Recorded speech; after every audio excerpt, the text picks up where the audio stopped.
Scooter, I have a confession that I have to make, and I feel like because we're at the end of the year, I can do this. But anytime, so me and Carlos, for all of you guys listening, me and Carlos are local. Scooter is, halfway across the country. And so, for these big games, most of the time, me and Carlos get together. Carlos is a great cook. He cooks some ribs and stuff like that. We enjoy a nice cigar. It's good times. But every single time that we see a penalty that is a little questionable, we both wait for your text message. We're like, we cannot wait for it's coming. It's coming. We're like, where is it? Where's Scooter? Because he's about to blow up our phones. And yes, I do read the. I do read text. You send like 15 messages. It's not just one long one. For anyone who's willing to test knowledge on NFL penalties, I do read the rule book. So there you go. That's why they get 15, epic long text messages on why something was an incomplete pass. All right. It is something, though. Me and Carlos have a little side bet over-under on how many messages we're going to get from you during the Super Bowl. This one's going to be around like 18 and a half. So, for the comment section, over-under, we'll have to do it on the next video. We'll have to do the betting on our comment section, who are the 3 people who actually comment.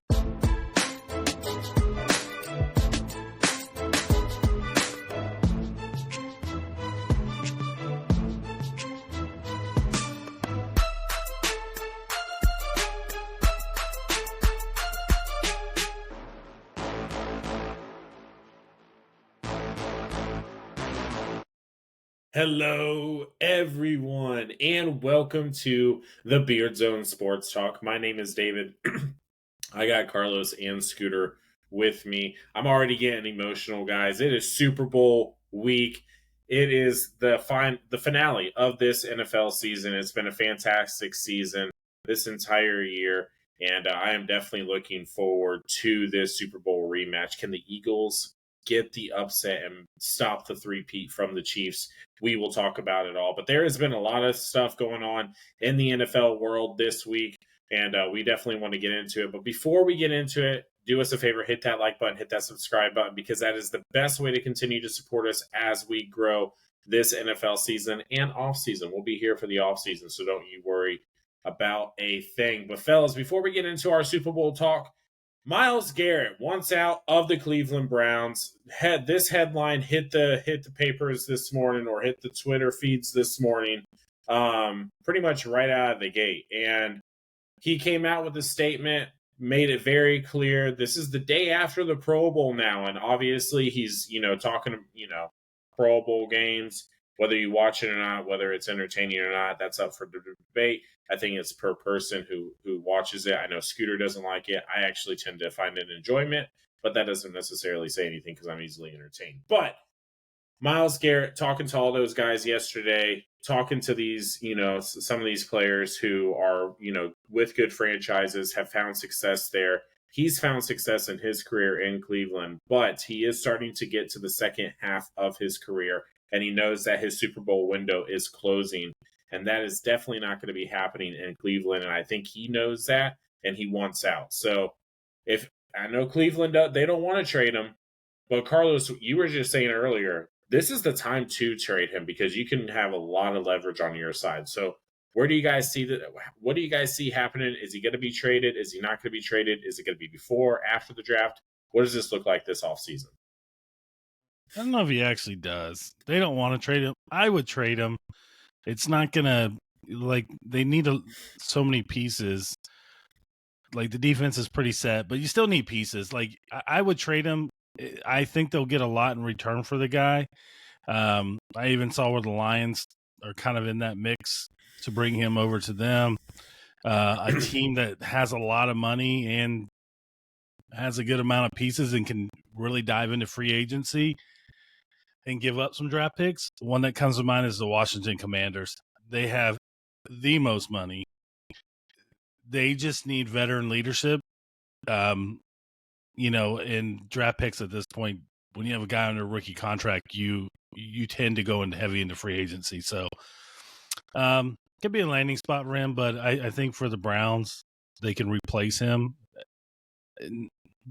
But let's see. I mean, it's going to be tough. I'm sure they'll bring him in the office and sweet talk him.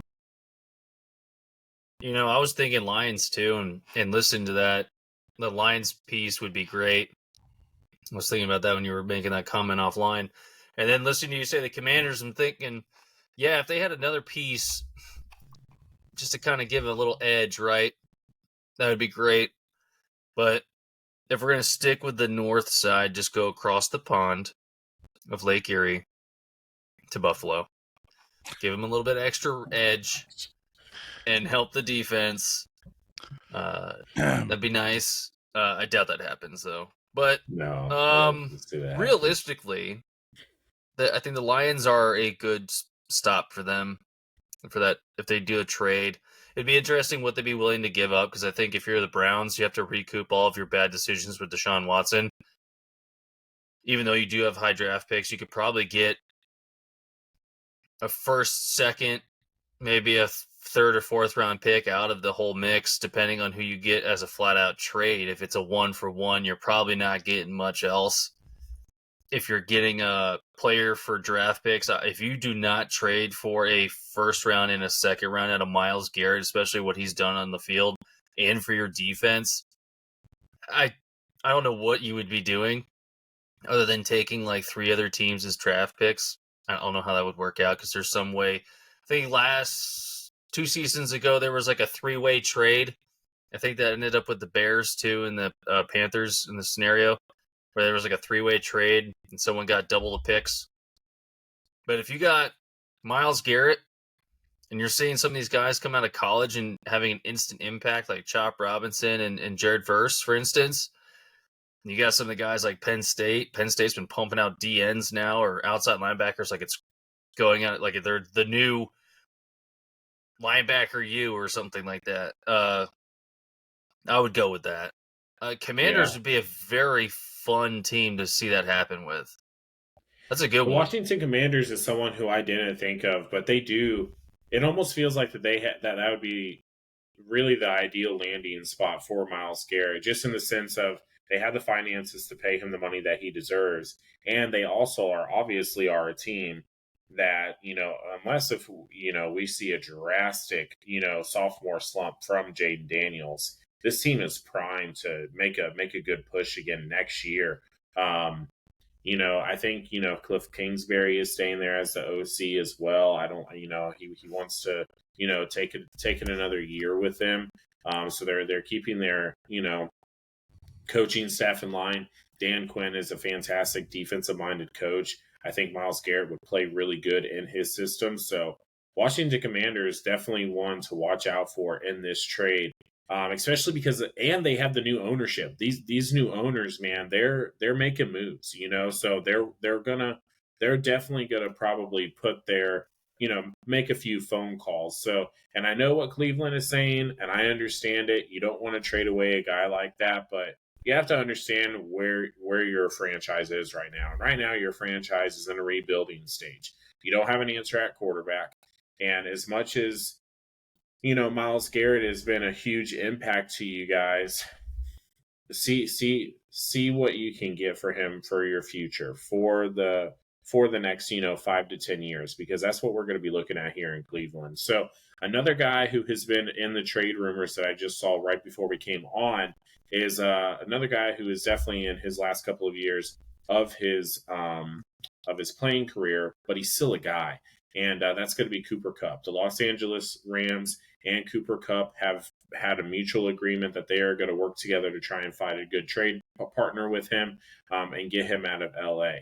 Cooper, he does have a ring, so I don't necessarily know if he's not necessarily, chasing a ring because he has already gotten one. Of course, another one to the collection is always, good. But where can Cooper Kupp go? Can Cooper Kupp, okay, so let's keep it with Washington Commanders. Bring in a veteran presence like Cooper Kupp, probably get him for, relatively cheap. Not too sure what you have to get rid of him.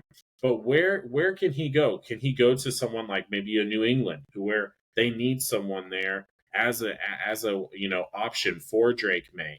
And as they're trying to draft and build around this guy and build it with free agency, I don't know what Mike Vrabel's going to be able to do. But where can Cooper Kupp? What is a good fitting option or a fit for Cooper Kupp this offseason? Carlos, you have a twinkle in your eye. I'm very curious to know what's going through your head. I know where I would, if I were him, I would go. I'd go Where to the would that Lions. be? The Lions. They already have trade history. They've made a trade before between the two teams.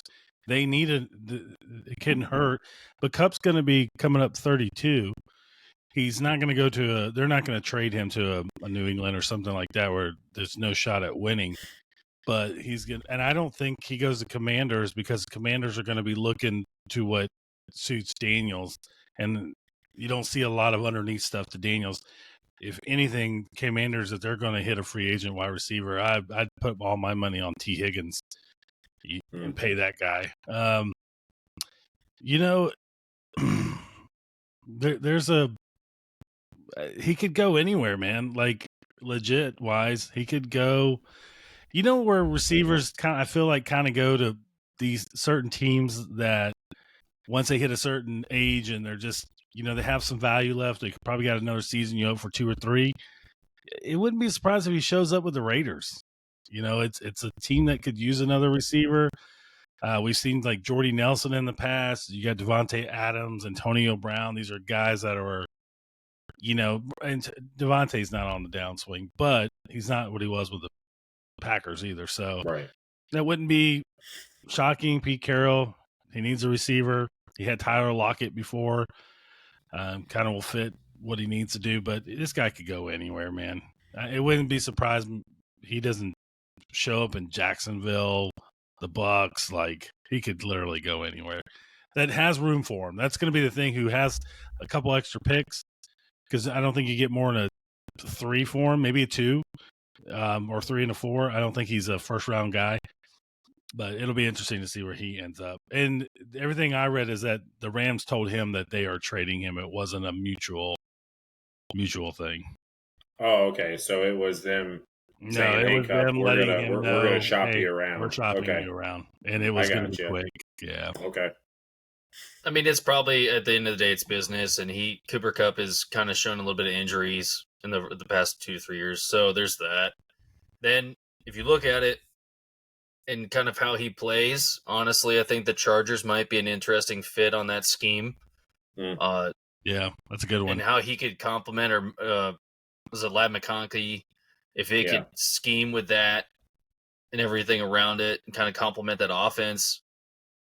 Jags is an interesting one. And then you brought up the Bucks, and I was wondering what the appetite would be to, and I would never want to see Godwin leave, but he is the past 2 years kind of gotten some injuries, right? But he's produced significantly. Like if you look comparison wise in his games, receptions, and yards, he has produced a significant amount of offense while he's on the field.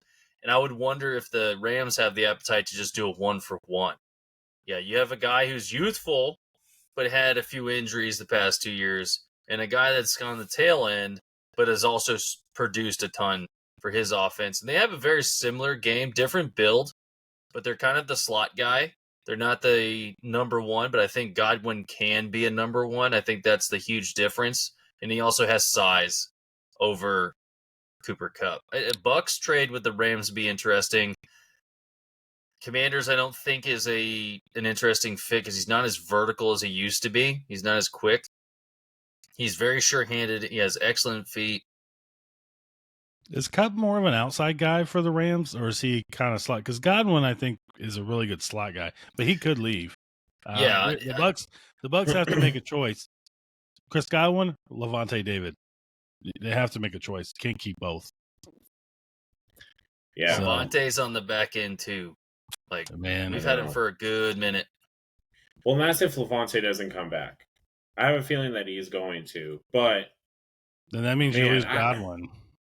Can't that would be a crazy duo for Matthew Stafford though. Puka and Godwin. I mean, yeah, because they can both produce. But Godwin is more of a slot guy. He is very valuable in the slot and can produce, insane numbers, which what we saw, the first several weeks here in Tampa.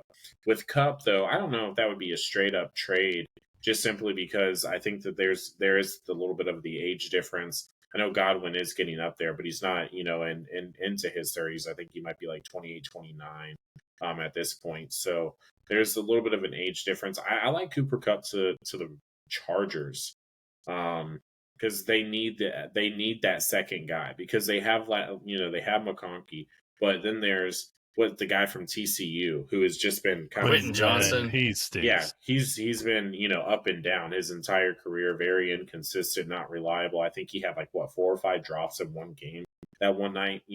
Justin Herbert needs more than just one guy to throw it to. So that is an interesting, and he would stay technically in the same building. So I mean, there you go. Yeah. The problem I see with Cup, there's so many. Every team has a Cooper Cup. The Chargers have McConkey. The Ravens have Zay Flowers. The Bucks have Godwin. I mean, technically, he's best at the slot. When you start going down all these teams, you're like, well, Jesus, that's where Cooper Cup plays. Now out of curiosity, Carlos, you're a Miami fan. Would Miami be somewhere that he might be finding? They have to dump Tyreek to get him, and I don't think Miami has enough problems, and it starts at the head. That's their problem, is the head coach, I think. But I don't see him there. I think it's just hard because the teams that really could use him are in mass rebuilds. But if you're somebody like the Tennessee Titans and you go and draft Cam Ward 1 and you make a trade, somehow give up your 2 and 3, your offense has just changed quite drastically with Calvin Ridley, Cooper Cup, Cam Ward. Well, that's what you want to do. If they do draft Cam Ward, they want to. You mentioned the Raiders. They're most likely going to be drafting a quarterback as well. So if you draft these young quarterbacks, that's the guy who you want your quarterback to be throwing it to. A guy who can be relied on, can run the routes really well, is a high IQ kind of guy, is going to be where the ball should be. Make it a little bit easier for these young quarterbacks, as they're trying to learn the playbook, the speed of the game, learning how to read defenses, et cetera, et cetera. So Tennessee might be another good one. The Raiders, any team that really has these younger quarterbacks or are looking at possibly drafting their guy for the future, Cooper Cup, would be an excellent addition to that team, to whatever offense, to help out those young quarterbacks. So should be interesting. I'm excited for the offseason. When was the last time that we just had a blockbuster trade? In the NFL. That's what I'm trying to think. Because the NBA, they just got a blockbuster trade with, freaking Luka and AD, that whole thing going on. So I'm just trying to think, when was the last time the NFL had a blockbuster trade? And I think the Myles Garrett would be that trade. If it does happen this offseason. So hopefully we have an exciting offseason. But before we can actually get to the offseason, fellas, we got to go through the Super Bowl. And the Super Bowl is this Sunday. It's Super Bowl week. I am so excited for it. And I had time to reflect. I had a week to reflect, on the outcome, the Super Bowl matchup, right? It wasn't ideal for me. It wasn't ideal for, I feel like, a lot of Americans. But you know what?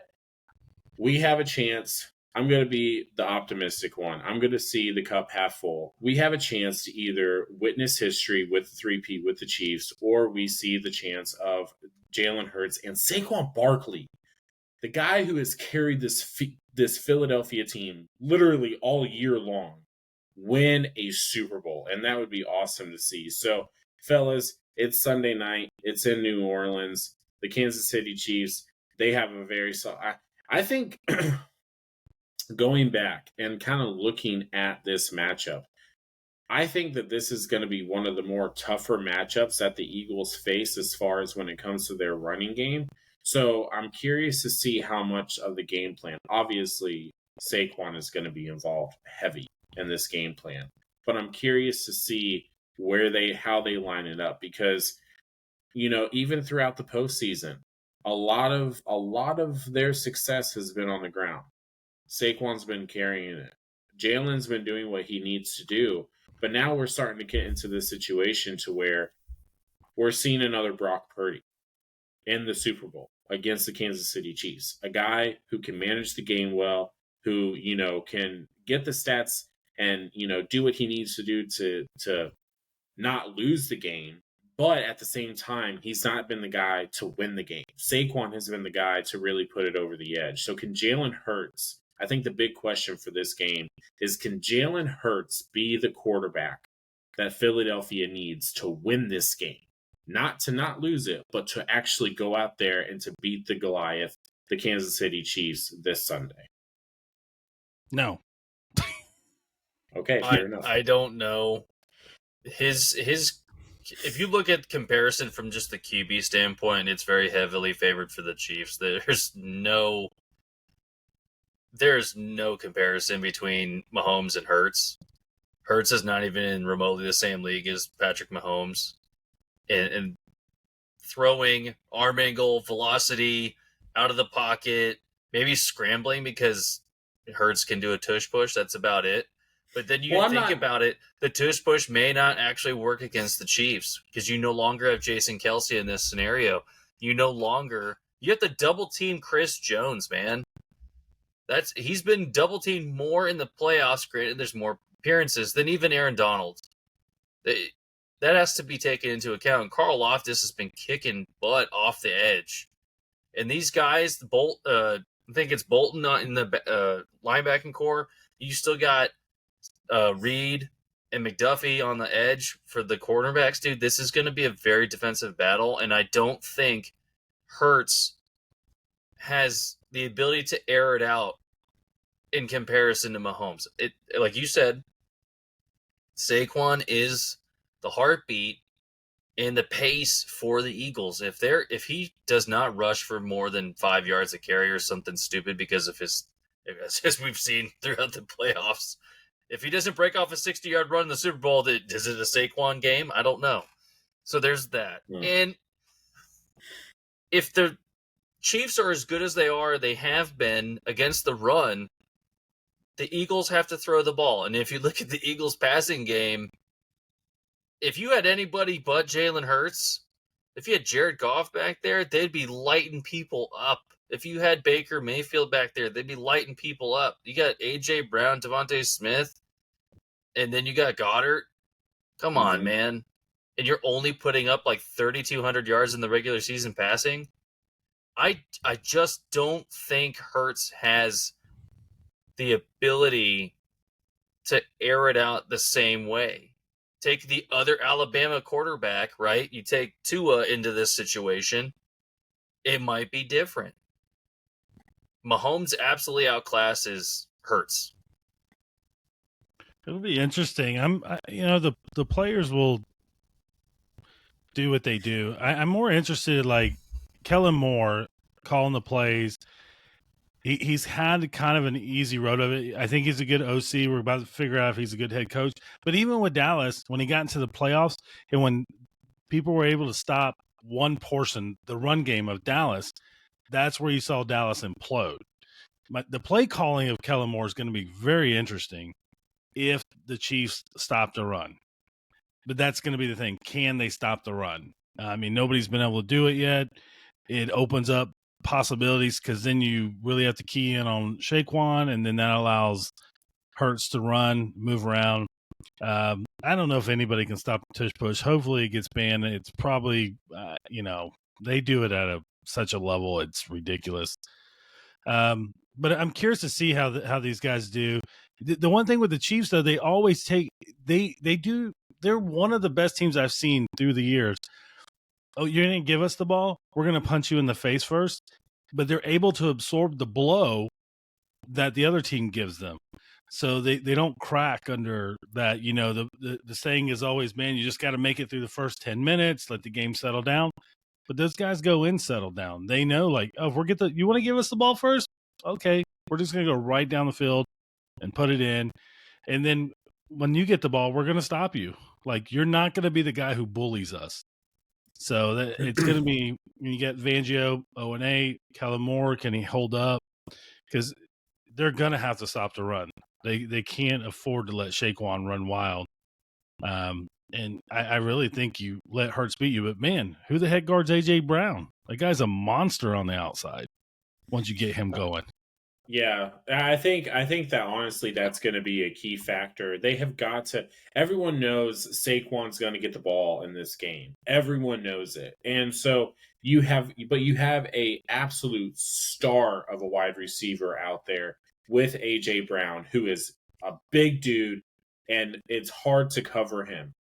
You're gonna have to try and get him going early in order for them to stand a chance, because as good as the Philadelphia Eagles defense is, I love it, but you're going up against, and I said this last week, you're not going up against just Patrick Mahomes and Travis Kelce. They get the highlights, but it's because they have a fantastic head coach. This guy is a genius.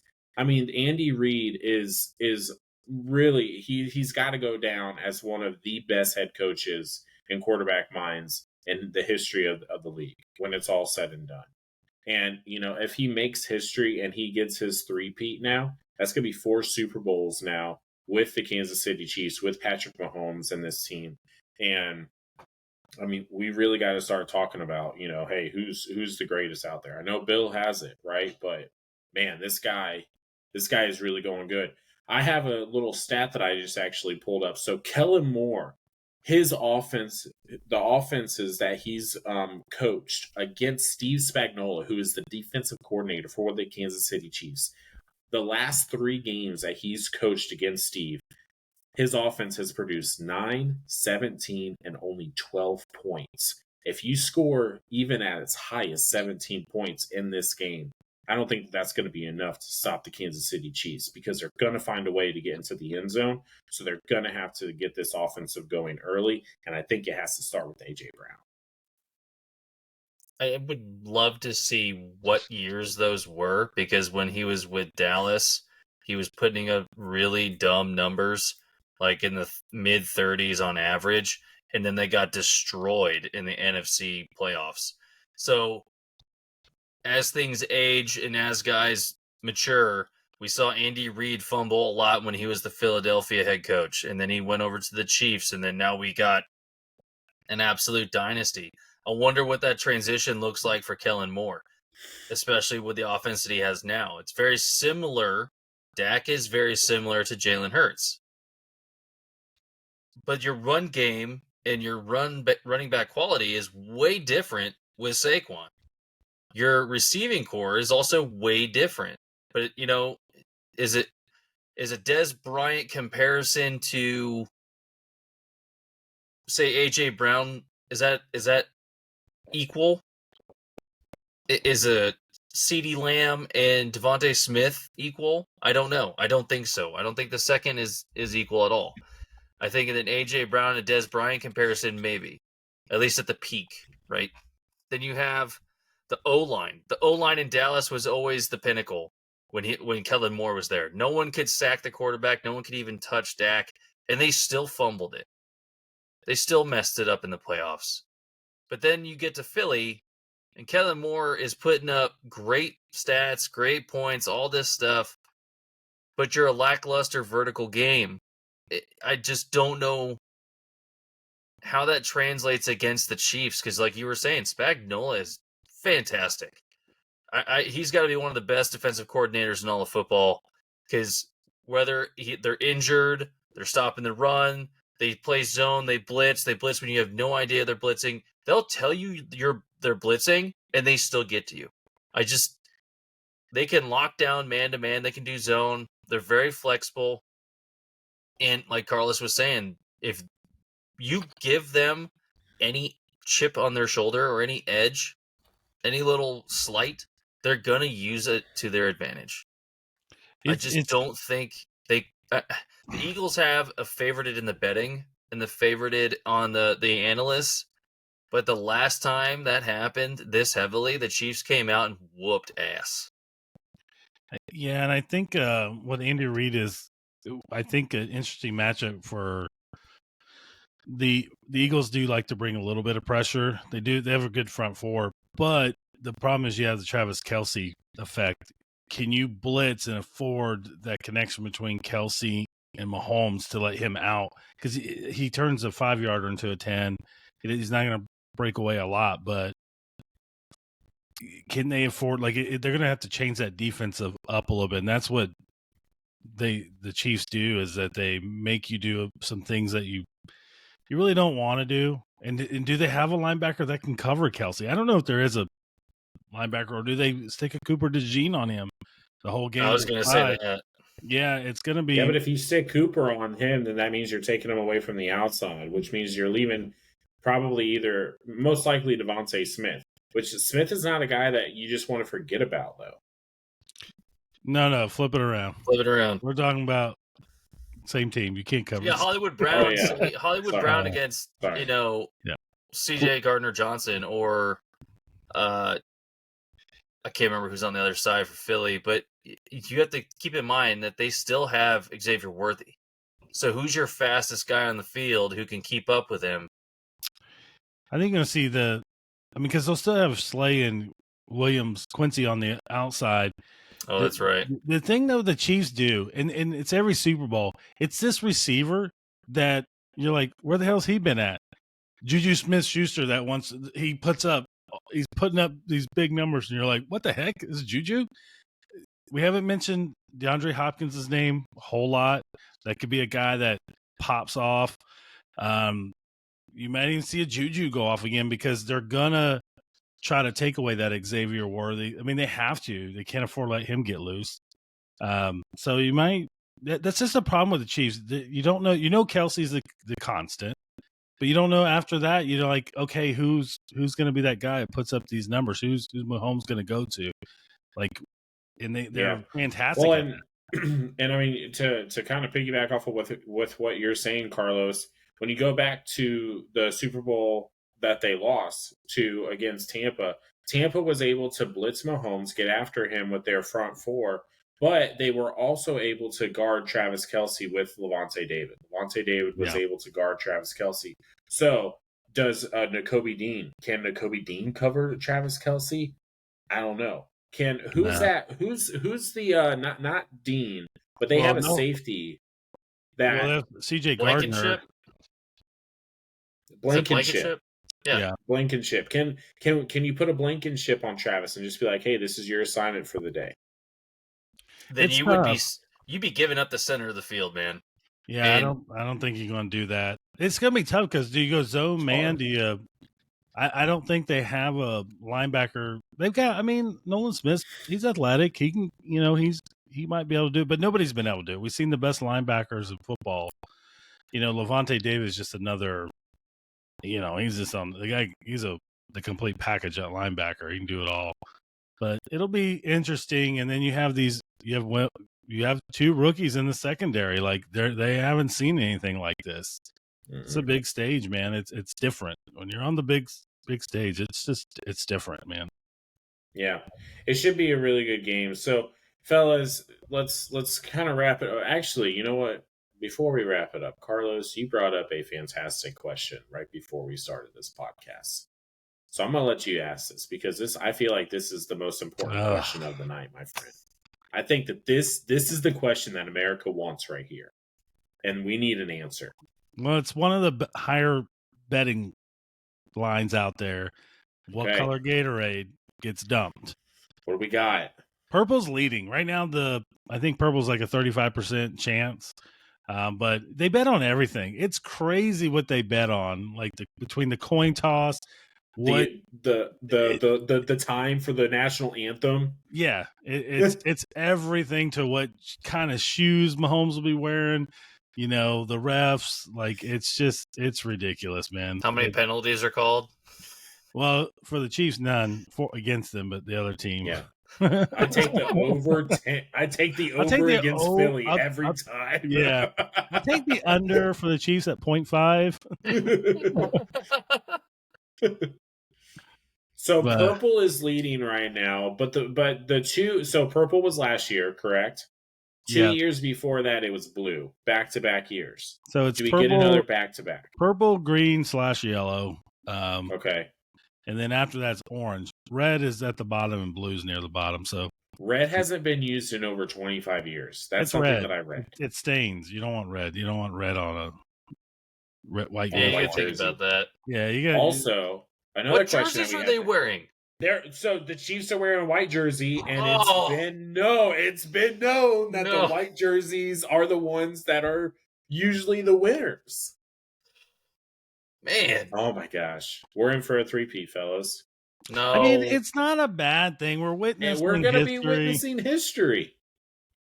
Like, on the wrong side, but But yes. you would rather see the worst fans in all of sports win a Super Bowl. Either way, the city burns. If they lose, they burn it down. If they win, Yeah. they burn it down. You I guess stole my line. that's how they clean the city. I don't know, but either way, the city gets burnt.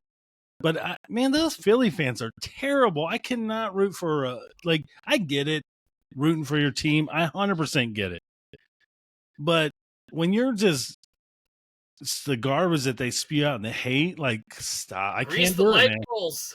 There was a video that I saw, and it was of a guy in Philadelphia, and he was talking about being a fan of the Eagles, and it was when they were going and they were doing it was for the NFC Championship game, and the county, like the city, sent out like a notice to every person that lives there, civilian, and they were like, "Hey, just be prepared. Like, don't if you don't have to go out, don't go out. Like, let's just It's the Philly, But like, yeah, man, it's gonna be it should be a really good game. I'm excited to watch it. I'm hoping that we don't have a one-sided affair, and I don't think that we're in for that. I think that both of the defenses are good enough to keep this game, relatively close. I got two questions though. Okay. What points are scored first? Is it a touchdown or a field goal? Okay. What do you guys got? And who scores the first touchdown? Okay, I got it. Okay. It's going to be a touchdown.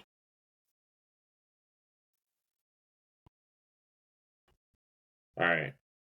Scooter, take it from here. Okay, fine. I was going to say touchdown as well, and I think Philly comes out and scores first. I do like the narrative of Philly coming out and scoring, giving them momentum for the Chiefs to, okay, you guys want to play ball. Yeah, I'm gonna stick with my touchdown. I think it's gonna go Chiefs. Give me D-Hop. Give me D-Hop for the opening touchdown of the Super Bowl. I'm going field goal Harrison Buckner. And then the first touchdown, I'm gonna give it to you know what? I'm gonna give it to Hurts. I think they're gonna push him in. Oh, I mean, that's okay. pretty. The probability of that's pretty high. It's pretty high. Yeah. Yeah. But let's take it back a little bit, right? Let's rewind. What color Gatorade gets spilled All on the right. coach? Question Not who wins, but what the kind of night. color gets The spilled? question of the night. I'm going with the green and yellow, like the lemon lime. I'm going lemon lime. I feel it's a lemon lime year, and lemon lime is. Here's why I say that. This 100%. There was. I don't know how it came across my feed. There was a Taylor Swift thing, and she was jogging, and she was drinking a yellow Gatorade, sugar free. So there you go. Oh shoot! So Carlos listens to Taylor Swift. All right, Dave, what's your color or flavor for Gatorade that's going to get spilled? He's more of a Baja Blast guy. Yeah. More of the Oh wait, that's Mountain Dew. My bad. I was like, what the hell? You know what? Give me back to back. Give me purple. We're in the city of New Orleans. When I think of New Orleans, for some reason, I think of the color purple. So give me the color purple. I got purple Gatorade. Lock it in. Lock it in. All right. Well, mine's gonna be tremendous. It's gonna be huge. It's gonna be tremendously big. It's gonna be orange. Orange. That's- Orange. That's a good yeah. color. my Yeah. terrible you Trump didn't impression. you didn't see the layup going there. He was talking I in the did, Trump yeah. voice and orange. Yeah, the orange guy. The orange guy. It's gonna be the best. The other good bet out there is how many times will they show Taylor Swift Oh over the my! amount of the game? I think the over under is like 11.5. It's a high number. Oh, give me the over. Yeah. Give me the Over. over. It's in the so first half. over. In the Yeah. first half. Give me the Yeah. over. Yeah. Anytime they cut to Kelsey, it's gonna be like, and there's Taylor. You just Kelsey Yeah. catches a touchdown. It's just the club box she's in. Oh, Never for sure. Yeah. They're going to skip the introductions of the Philadelphia Eagles and just watch Taylor Swift go to her box. So let's be real. Like, that's what's going to happen. It's going to pan. It's just going to pan to the box. And here's Donna Kelsey and Taylor Swift. Like, oh, man. Taylor's outfit is more than 6 Super Bowl tickets put together of $18,000. Eat it, peasants. So, Yeah. well, Goodell just fellas, walks in. It's been a fantastic NFL season. It's been super fun. We appreciate you guys rolling with us this year. And this has been a full year now, a full year that we have been on YouTube, that we have, come out here to talk sports, to talk football, NFL and college with all of you guys. And we love all of the engagement that we've had, negative or positive. It's been an absolute awesome ride this year. And we can't wait for many, many more to come. But the Super Bowl this Sunday, fellas, before we leave, who do you got? We doing score? We're doing score. Oh. I'll kick it. You want me to kick it off? Can they both lose? Can I say Christian McCaffrey had the best comeback? Can they both lose? Christian McCaffrey isn't even in it. I know, but they interviewed him, and he's like, "Can both teams lose?" I'm with him. Man, root for Kendrick. Halftime show. It should be great. Watch it be Lil Wayne. For Conspiracy theories need to be real. I want Lil Wayne. I do too. I'm with the Lil Wayne. I'm gonna go 27.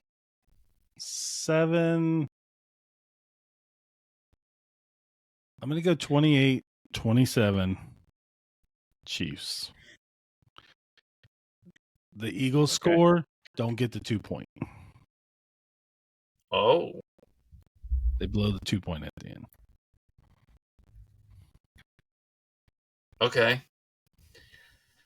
My gut tells me one thing, but I really want to pick the Eagles. I really do. But something tells me, everyone says that the NFL is not scripted and the refs are not bought. Yeah, I got it. The refs are going to get replaced by AI. It's inevitable. It needs to happen. And then, but I can't see the NFL letting the whole three-peat thing slide. I got it. The NFL's not scripted, but there are certain things that need to happen.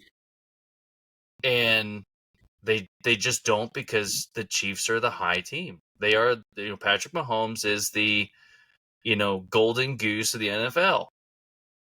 So, I have to go with the Chiefs. I think it's going to be like a 42-21. Whoa. Yeah. Not even close. Solidify the three-peat. Eat it. 15 penalties, roughing the passer every single one. No, holy crap! No, it's gonna be like AJ Brown gets held egregiously, and then there's no flag, or there's gonna be like, roughing the passer on Jalen Hurts that is a harder hit, not called, and then it's gonna be Patrick Mahomes getting slapped in the face barely by like the pinky of the glove or whatever, and then it's gonna be 15-yard penalty.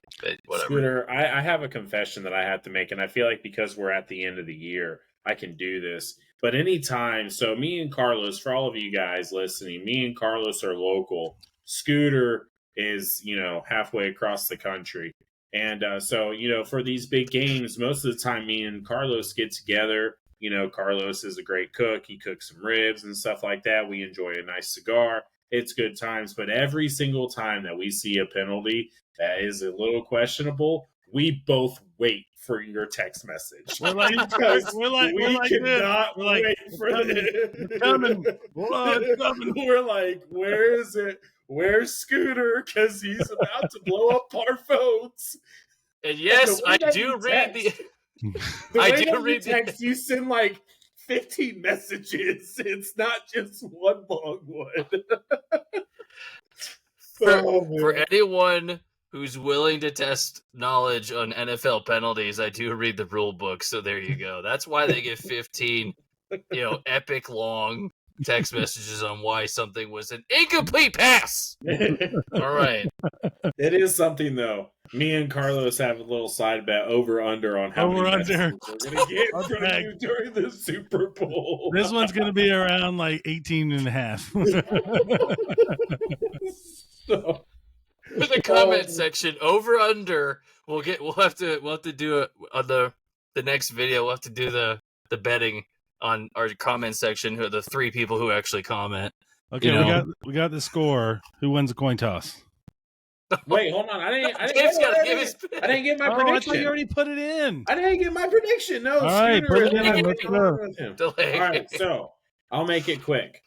You guys got the Chiefs. I'm gonna go ahead and do what I'm gonna make a pick just like I make a pick, and I'm gonna go against the grain. I got the Eagles winning it. Last time the Philadelphia Eagles and the Kansas City Chiefs played, it was 38-35, right? So this time I think that it's gonna be a similar score. Give me Saquon Barkley for the game-winning touchdown, and it's gonna be 31-24 Eagles. Final score. Boo. Hey, I mean, if Dave's right, yes, thank you God. But it's not going to happen. If it's anything like my Jets prediction, we're all screwed. I guess his lizard people will not let that happen. Yeah, we don't have to see who wins it. Is it heads or tails? Tails. All the way. Oh damn! Tails never fails. That's why I'm going heads. David went tails. I'm going heads. That's always anybody fade the David who pick. Gets to the end. Go heads. Guaranteed. If not, put it in the comment section. Tell me how much you lost. And that's your problem. We are not responsible for anybody. We are not responsible. We need to start giving little disclaimers there at the bottom. So we all make bad decisions. Do not take our advice. Tell us the bets that you're betting on, the wacky bets that you're betting on this Super Bowl Sunday, because it should be a fun one. And fellas, we'll be back next week to recap this season and react to the Super Bowl. What team will feel the confetti fall on them this Sunday night? Will it be the Eagles? Will it be the Chiefs for the three-peat? Time will tell. We already made our predictions. You guys make your predictions. But do us a favor. Follow us. Hit that like button. Hit that subscribe button, because that is the best way to continue to support us and get us out there. Share this with all of your family and friends, your social media, all that good jazz. We really appreciate all the love and support that we've received this year. And follow us on all of our social medias. We're on Instagram, we're on Facebook, we're on X. Getting a little bit more consistent there. Been trying our hand with the different reels and everything else like that, YouTube Shorts. And we appreciate all the engagement. So if you're new here, welcome to the Beardzone. We're here every Friday, although this one is a little bit special because Super Bowl week. But typically every Friday, about 1 p.m. Eastern Standard Time, we talk NFL. But until next Friday. Beardzone out.